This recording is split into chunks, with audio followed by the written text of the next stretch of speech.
আসসালামু আলাইকুম, কেমন আছেন সবাই? আশা করি ভালো আছেন। চলে আসলাম ছোট্ট একটা ভিডিও নিয়ে। তো আজকে আমি কোনো রান্নাবান্নার ভিডিও দিতে পারলাম না। আমার ছেলেটা অনেক অসুস্থ, দেখেন অনেক জ্বর ওর, জানি না কেন 2 দিনও ভালো থাকে না, শুধু অসুস্থ হয়ে যায়। তো আজকে ওকে নিয়ে একটু ডাক্তারের কাছে যাব।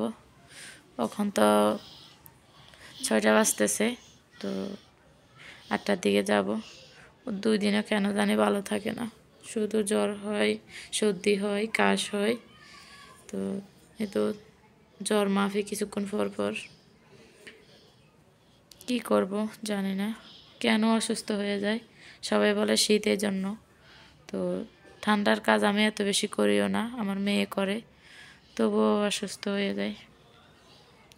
কত সাবধানে রাখি, তবুও অসুস্থ হয়ে যায়। আমার কি ছেলে কি হয়ে গেছে, শুকাই দেখেন, হাড়টা শুকিয়ে গেছে ওর। তো আমার ছেলেটার জন্য সবাই দোয়া করবেন, আল্লাহ যেন তাকে সুস্থ করে দেয়।